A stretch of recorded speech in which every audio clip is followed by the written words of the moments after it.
Pagi ini saya mau berbicara tentang Tuhan sebagai perisai dan kota benteng kita. Katakan, Tuhan adalah perisaiku dan kota bentengku. Aku tidak akan goyah. Ada lagu ya, lagu zaman dulu ya. Tuhan adalah terangku dan keselamatanku.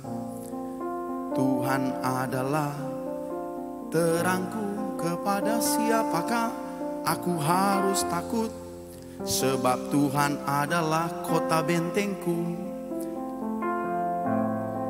Kalau Tuhan adalah perisai kita dan kota benteng kita, kita tidak perlu takut. Yang setuju dengan perkataan firman ini katakan amin.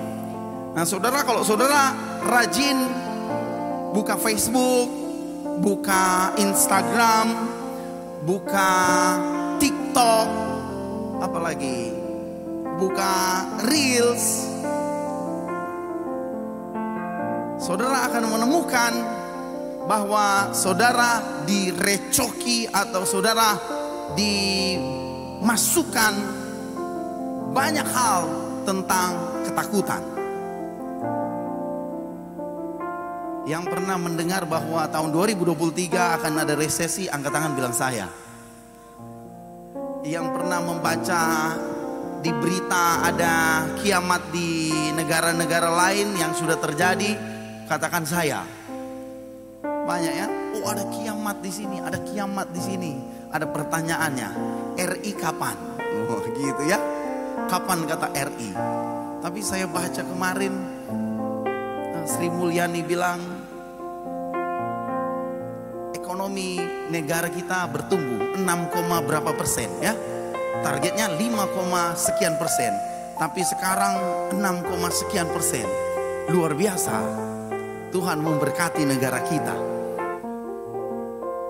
Dan banyak ketakutan demi ketakutan yang dilancarkan oleh iblis, yang membuat iman kita goyah, yang membuat fokus kita jadi beralih.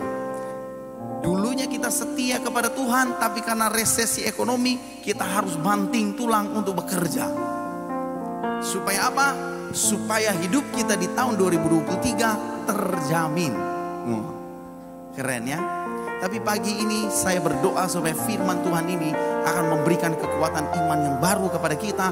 Dan kemudian kita mulai merubah cara hidup kita, hubungan kita dengan Allah. Supaya hidup kita tetap kuat di dalam iman. Dan hidup kita tetap mengandalkan Tuhan. Supaya kita bisa melihat bagaimana Tuhan menyertai kita. Menurut saudara, siapa penyanyi terbaik? Bukan Pastor Ramli, bukan BTS. Siapa pendukung BTS? Mereka baru, walaupun mereka baru menang American Music Award, dapat ya mereka ya. Padahal hebat ya, American Music Award yang menang orang Korea. Iya kan? Bon Jovi, Kak Adi. Walaupun saya suka Bon Jovi, It's My Life. Tapi bukan dia. Atau mungkin saudara sering dengar Celine Dion, Mariah Carey, Bonnie M. Karena kan semua Natal toh. Mary's Boy's Child, Jesus Christ. Tapi bukan mereka penyanyi terbaik. Di dalam Alkitab, penyanyi terbaik adalah Raja Daud. Yang setuju katakan amin. Hampir 3.000 tahun lagu-lagunya hits terus. 3.000 tahun ya. Bon Jovi paling 50 tahun ya. Boleh ya, 70. Raja Daud 3.000 tahun hits terus. Dan dia adalah raja yang diberkati Tuhan. Ketika ada orang yang jahat melakukan kesalahan, Tuhan tidak jadi menghukumnya. Kenapa? Karena Raja Daud. Ketika ada orang yang diangkat menjadi raja, keturunan yang diangkat menjadi raja, diberkati Tuhan karena Raja Daud. Raja Daud adalah raja yang diberkati Tuhan, yang dikasihi Tuhan, yang hidupnya berkenan di hadapan Tuhan. Itulah sebabnya namanya Daud. Saudara pernah ingat nama Daud, kata Daud atau nama Daud itu artinya apa? Nama Daud adalah yang kukasihi, my beloved, yang dikasihi. Itu Daud. Kalau saudara nama David, saudara dikasihi. Tetapi kita adalah anak-anak Allah. You Daud, you David. Karena kita dikasihi oleh Tuhan. Dan kita akan belajar pagi ini dari seorang yang hebat, seorang yang luar biasa, seorang yang dipakai Tuhan, seorang yang diberkati Tuhan, seorang yang dikasihi oleh Tuhan, namanya Daud. Mari kita lihat saudara. Mazmur pasalnya yang ke-59. Ayat 9, 10 dan 11. Firman Tuhan berkata begini. Tetapi engkau Tuhan menertawakan mereka. Engkau mengolok-olok segala bangsa. Ya, kekuatanku. Aku mau berpegang padamu. Sebab Allah adalah kota bentengku. Allahku dengan kasih setianya akan menyongsong aku. Allah akan membuat aku memandang rendah seteru-seteruku. Raja Daud sedang menggambarkan siapa Allah. Sedang menggambarkan bahwa Allah yang dia sembah, Tuhan yang dia sembah adalah Tuhan yang besar. Dia sedang menggambarkan kekuatan dan kedahsyatan Tuhan. Tetapi di dalam pasal yang sama, Raja Daud juga sedang menceritakan pergumulan hidupnya. Sedang memberitakan kebesaran Tuhan di tengah-tengah pergumulan di hidupnya.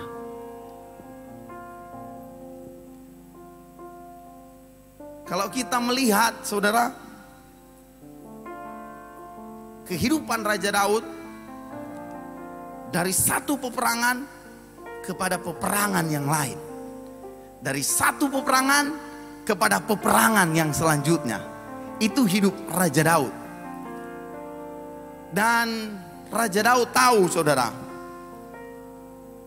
bahwa peperangan, tantangan, masalah hidupnya itu tidak akan membuat dia jatuh, tetapi itu akan membuat dia kuat. Dan saya catat di sini, seluruh lagu Raja Daud yang hits, lagu-lagu Raja Daud yang hits. Kalau saudara baca Alkitab, saudara akan temukan Mazmur Daud, Miktam dari Daud. Saudara akan temukan, saudara akan lihat di sana, semua lagu Mazmur yang ditulis oleh Raja Daud itu tercipta ketika Raja Daud ada di dalam kesusahan besar. Lagu-lagu hitsnya itu tercipta ketika dia ada di dalam kesusahan, kesukaran yang besar. Muncul lagu-lagu yang hits. Kadang saudara, kesuksesan terbesar atau kemenangan terbesar itu datang dari peperangan terbesar. Yang setuju bilang amin. Kalau peperangan saudara kecil, kemenangannya kecil. Ya. Kalau peperangannya besar, kemenangannya besar dan kemuliaannya besar. Pertanyaannya begini, bagaimana cara Daud menghadapi tantangan, masalah yang besar, masalah yang sukar di dalam hidupnya, dan dia tetap berdiri teguh menjadi milik kesayangan Tuhan? Bagaimana caranya? Dalam Mazmur 59 kita lihat tadi, Daud mengemukakan isi hatinya, siapa Tuhan yang dia sembah dan keadaan dirinya. Kalau kita lihat Daud sepertinya tidak akan pernah terlepas dari masalah. Masalah mulai dari bertemu atau berhadapan dengan Goliat. Dan kita dengar cerita ya, kita dengar cerita bahwa Daud mengalahkan Goliat. Itu cerita terbaik. Cerita yang paling hits, Daud mengalahkan Goliat. Tetapi itu awal peperangan Daud. Daud mengalahkan Goliat. Setelah itu dia berperang, masuk ke dalam peperangan, satu peperangan kepada peperangan yang lain.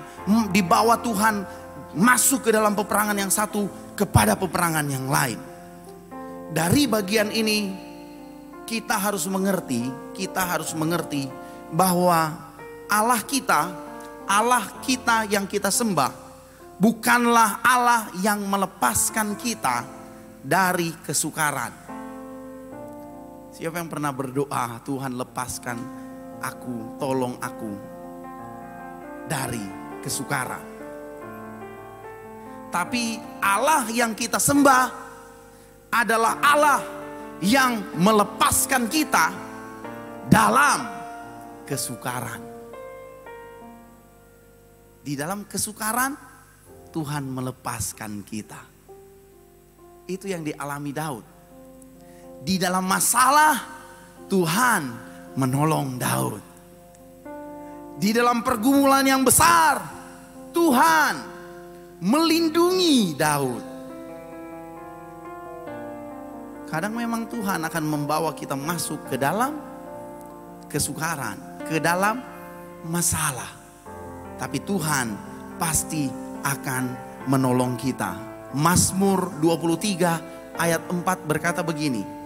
Mazmur 23 ayat 4. Sekalipun aku berjalan dalam lembah kekelaman, aku tidak takut bahaya, sebab Engkau besertaku, gadamu dan tongkatmu itulah yang menghibur aku.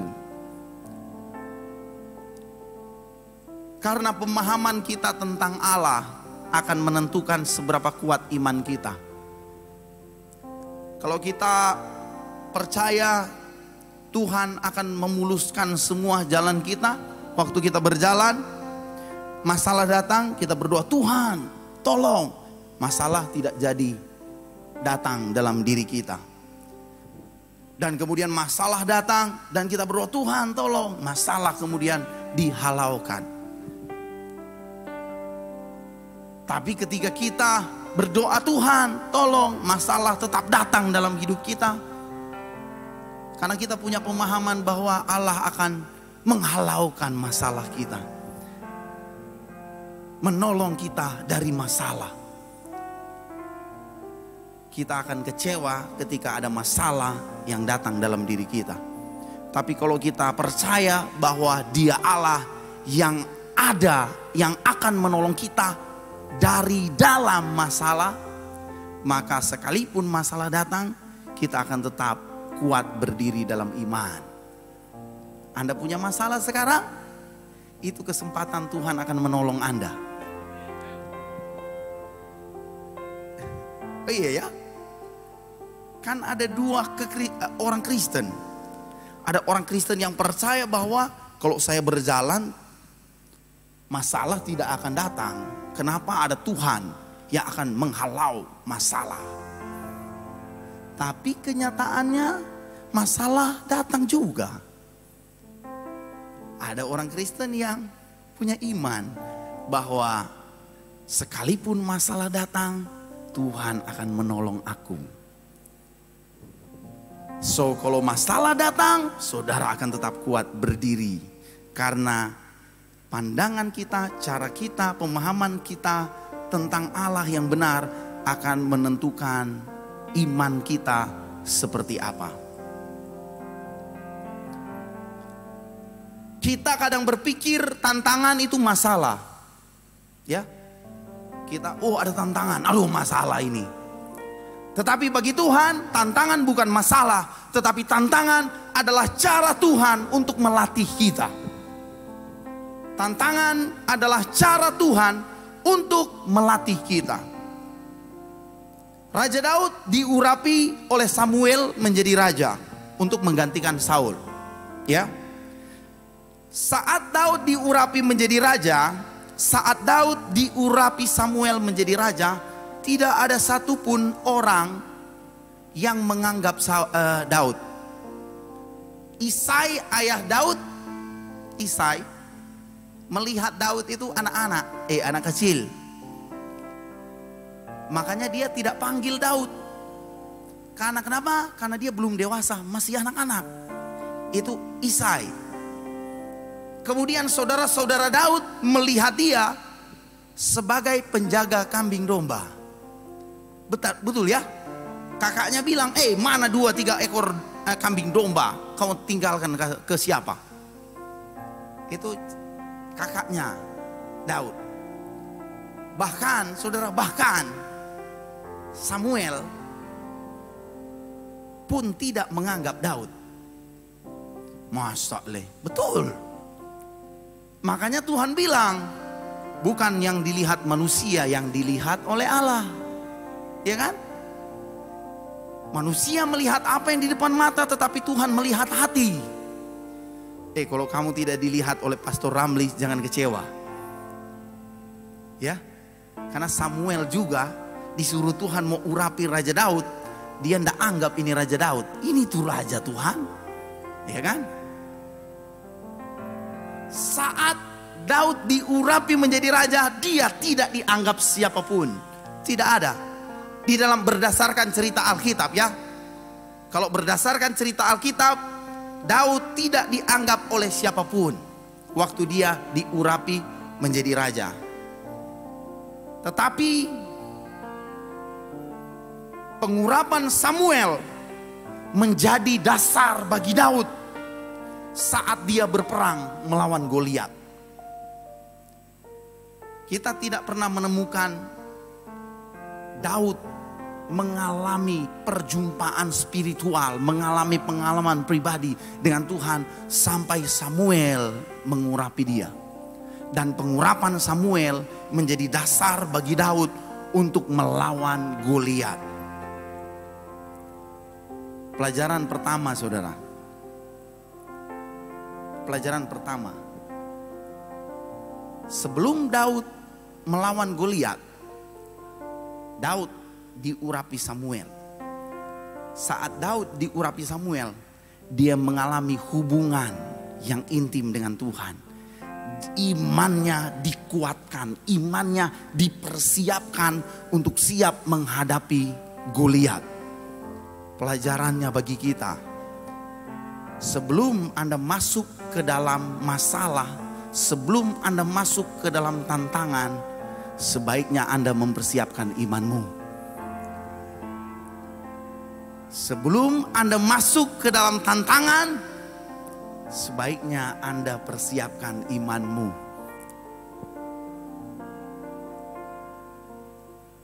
Jangan tunggu Anda dalam tantangan, tunggu Joh. Kalau masalah so besar baru cari Tuhan. Begitu ya orang Kristen ya. Kita ya kadang ya. Kalau masalah so besar baru cari Tuhan.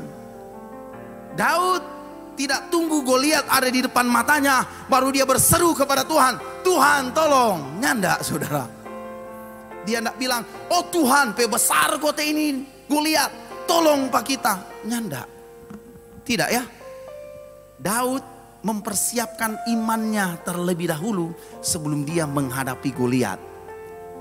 Kita harus mempersiapkan iman kita kepada Tuhan. Bangun imanmu supaya ketika kita ada di dalam peperangan, ketika kita ada di dalam masalah, kita akan tetap kuat.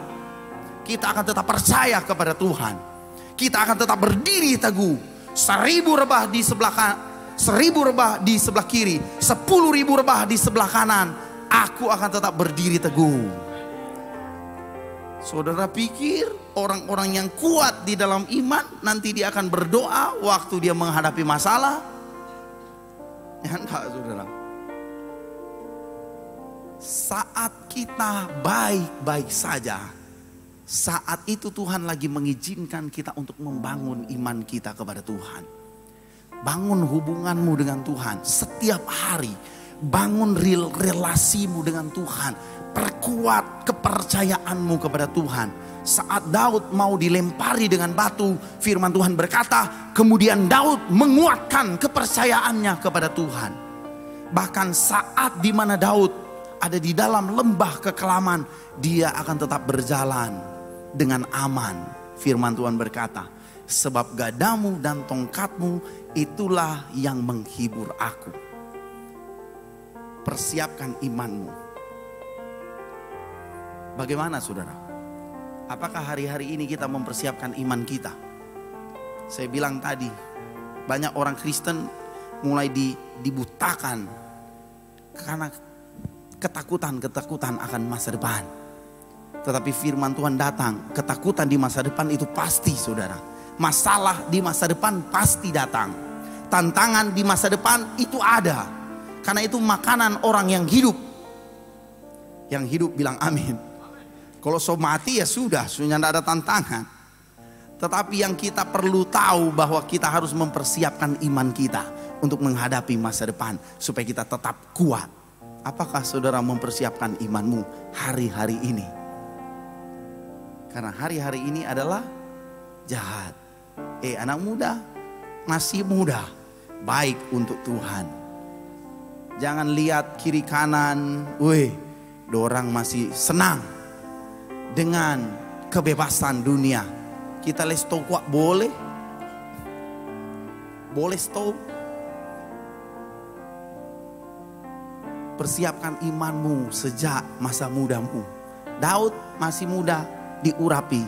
Itu artinya sejak dari muda Daud sudah mempersiapkan imannya. Kamu masih muda, persiapkan imanmu. Yang tua-tua sambil mempersiapkan imanmu, wariskan imanmu kepada keturunanmu.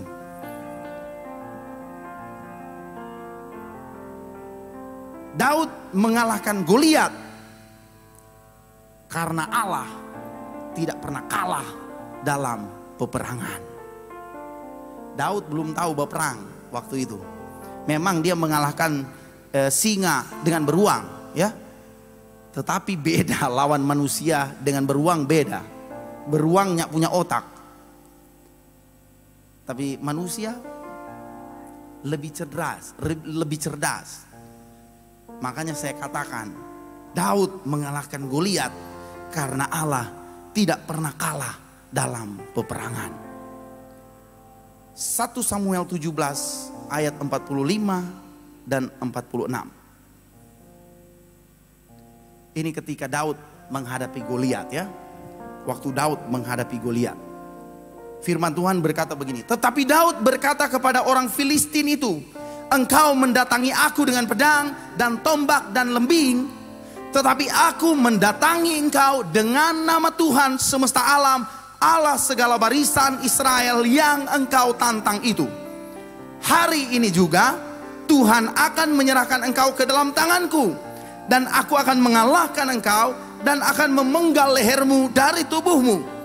Hari ini juga aku akan memberikan mayatmu dan mayat tentara orang Filistin kepada burung-burung di udara dan kepada binatang-binatang liar, supaya seluruh bumi tahu bahwa Israel mempunyai Allah. Daud mendeklarasikan kemenangannya bahkan sebelum dia menang. Ya betul ya. Yang menarik saudara, yang menarik adalah begini. Daud mendatangi Goliat dengan nama Tuhan. Kemudian dia mengambil batu di sungai, ya. Tapi dalam pernyataan iman Daud berkata, aku akan memotong kepalamu, memenggal kepalamu, memisahkan kepalamu dari tubuhmu. Daud nggak punya pedang. Menarik ya. Saudara pernah lihat? Mau potong pakai apa? Pakai batu? Ya enggak tuh. Waktu itu Daud cuman pakai batu dan ali-ali, ketapel. Waktu itu Daud sementara mengizinkan Tuhan bekerja sesuai dengan caranya Tuhan. Dan ketika Daud mendeklarasikan imannya, Daud menang dan Daud melakukan apa yang dideklarasikan. Terjadi seperti yang Daud katakan.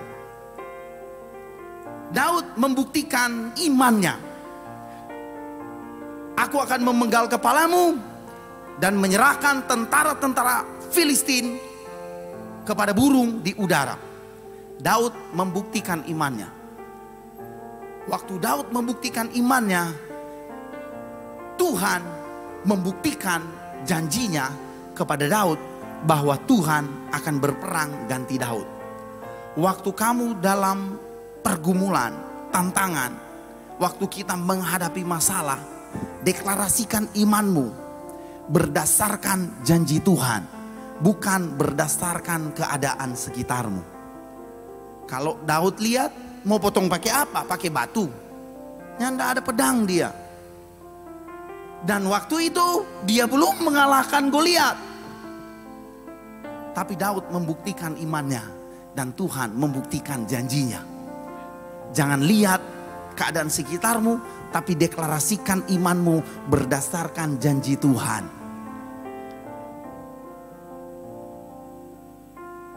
Daud akhirnya bisa mengalahkan Goliat. Kalau kita lihat di dalam Samuel, 1 Samuel 18 ayat 7, 1 Samuel 18 ayat 7, maka kita akan menemukan bahwa ketika Daud selesai berperang mengalahkan orang Filistin, waktu itu mengalahkan orang Filistin, dia disambut dengan tari-tarian, dengan rebana, dengan kecapi, dengan nyanyian. Nyanyiannya begini. Saul mengalahkan beribu-ribu, tetapi Daud mengalahkan berlaksa-laksa. Dan kemudian ceritanya berlanjut, Saul berikhtiar untuk membunuh Daud. Saul berikhtiar untuk membunuh Daud. Pasal 19 kita temukan bagaimana Saul berencana untuk membunuh Daud. Dan kalau kita lihat pasal 19 inilah yang jadi cerita sampai Daud menulis Mazmur 59. Jadi Mazmur 59 itu akibat cerita ini di 1 Samuel 19. Waktu Saul akan membunuh Daud. Jadi itu konteksnya. Dan kita lihat bagaimana Daud memanggil Allah sebagai kekuatannya, sebagai kota bentengnya, bahkan di saat dia terjepit. Sangat penting untuk kita tahu bahwa hadirat Allah bukanlah ketiadaan masalah. Kalau kita ada di dalam hadirat Tuhan, oh enggak mau ada masalah orang. Bukan begitu saudara. Justru kesaksian yang besar itu datang dari pergumulan yang besar. Seperti Raja Daud ada tulis Mazmur 59 akibat pergumulan di dalam 1 Samuel 19. Mari kita lihat 1 Samuel pasalnya yang ke-19 ayat 8 mulai. Firman Tuhan berkata begini. Ketika perang pecah pula, maka majulah Daud dan berperang melawan orang Filistin. Ia menimbulkan kekalahan besar di antara mereka sehingga mereka melarikan diri dari depannya. Baru selesai berperang, Daud menang. Ayat 9, tetapi roh jahat yang daripada Tuhan, roh jahat yang daripada Tuhan hingga pada Saul. Ketika ia duduk di rumahnya dengan tombaknya di tangannya dan Daud sedang main kecapi. Lalu Saul berikhtiar menancapkan Daud ke dinding dengan tombaknya, tetapi Daud mengelakkan tikaman Saul sehingga Saul mengenai dinding dengan tombak itu. Sesudah itu Daud melarikan diri dan luputlah ia pada malam itu. Saudara, ketika Daud selesai berperang dengan Goliat, oke, saya bawa tongkat, lembing. Ketika Daud selesai berperang melawan Goliat, Daud tidak pernah berpikir bahwa dia selesai dengan peperangannya. Setelah itu dia mengalahkan orang Filistin. Dan Daud akhirnya berhadapan dengan pergumulan yang besar. Saul berikhtiar untuk membunuh dia. Saudara tahu? Saul itu pahlawan, saudara. Kalau saudara baca, saudara akan temukan Saul adalah pahlawan. Dan seorang pahlawan tidak pernah meleset. Kalau cuman 5 meter, saya aja bisa tidak meleset. Saya tidak pernah belajar memegang lembing. Ini ceritanya Saul. Ya. Pahlawan. Mau tembak yang mana? Tidak meleset pasti, tidak meleset. Saya bukan pahlawan yang gagah perkasa. Saul pahlawan. Tapi saudara lihat, lembing tombak dari Saul tidak mengenai Daud. Di tangan Saul ada lembing. Tapi di tangan Daud, saudara tahu ada apa? Ada kecapi. Di tangan Saul ada lembing. Di tangan Daud ada kecapi. Waktu Saul melempar lembingnya, tidak kena. Saudara tahu kenapa tidak kena? Bukan karena Daud hebat dalam hal tidak kena, tidak kena, tidak kena. Bukan, saudara. Tetapi saya lebih percaya tangan Tuhanlah yang menolong Daud. Yang Daud lakukan saat itu adalah bermain kecapi. Daud tidak mengambil lembing, tombak yang tertancap di dinding. Daud bisa saja mengambil lembing, mencabutnya dan menancapkan kembali di dalam tubuh Saul. Dia bisa lakukan? Sangat bisa. Karena dia juga pahlawan yang gagah perkasa. Dan selama saya baca Alkitab, Daud tidak pernah meleset.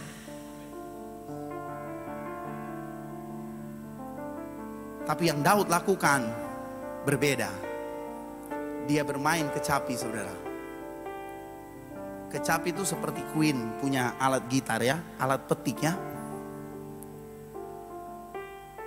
Saudara, kalau bermain kecapi, Daud sedang memuji Tuhan dan menyembah Tuhan. Saat itulah Tuhan menolong, tangan Tuhan menghindarkan Daud dari tombaknya Saul. Cara anak Tuhan melawan, cara anak Tuhan menghadapi masalah harus berbeda dengan cara dunia menghadapi masalah. Kalau cara dunia menghadapi masalah, 1 tombak yang kau lemparkan, aku akan balas dengan 1000 tombak. Begitu betul? Tapi cara anak Tuhan menghadapi pergumulan, menghadapi tantangan, menghadapi rintangan, itu berbeda. Ketika ada lembing, ada tombak yang dilemparkan, tujuannya untuk membunuh dia, membunuh Daud. Yang Daud lakukan adalah menyembah Tuhan. Dia angkat tangannya, dia menyembah Tuhan, dia memuji Tuhan. Itu Mazmur 59. Allahku, kota bentengku, perlindunganku, penolongku. Saat Daud mengangkat tangan, tangan Tuhan turun membela dia. Kalau saudara punya tantangan, punya pergumulan, jangan gunakan cara-cara dunia. Kalau orang akan balas, jangan balas, saudara. Anda harus angkat tangan dan menyembah Tuhan. Daud tahu bahwa Saul juga adalah orang yang diurapi oleh Tuhan raja yang diurapi oleh Tuhan. Dan Daud tahu siapa yang harus dia kalahkan, siapa yang tidak harus dia lawan. Kadang orang di sekitar kita ditempatkan Tuhan untuk membentuk kita. Jangan dilawan, saudara. Kalau ada orang benci saudara, menghina saudara, mengata-ngatai saudara, kirim santet kepada saudara. Ada yang saya dengar, disantet. Jangan lawan, saudara. Tapi angkat tanganmu, sembah Tuhan. Dan biarkan Tuhan yang akan menolong saudara. Karena mungkin Tuhan mengizinkan mereka. Kan tadi roh yang daripada Tuhan ya, hingga ke Saul toh. Dan Saul ambil tombak menancapkan Daud, mau menancapkan Daud.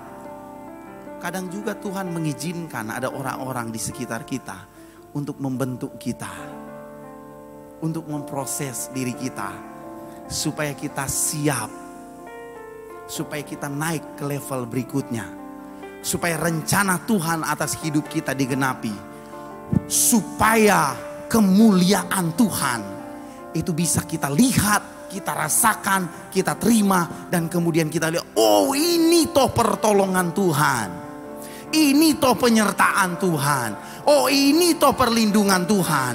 Karena saudara tidak akan pernah bersaksi kalau saudara tidak mengalami. Saudara bilang, hebat ya Tuhan. Dari mana ngana tahu? Dia ada bilang, ayah, hebat ya Tuhan. Dia ada bilang, bukan dia ada, bukan ngana kote, dia kote.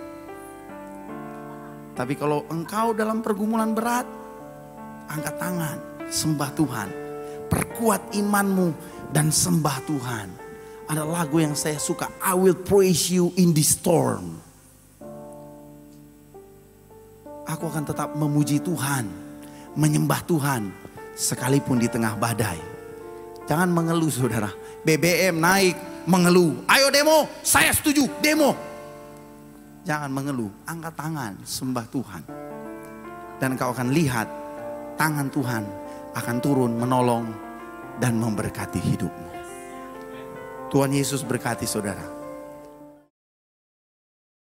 Saya berdoa supaya firman Tuhan ini akan memberkati hidupmu, memperkuat imanmu. Ketika engkau dalam masalah, tantangan, pergumulan, cobaan, Anda akan memperkuat imanmu dan Anda akan tetap menyembah Tuhan di tengah-tengah pergumulanmu dan menantikan janji Tuhan.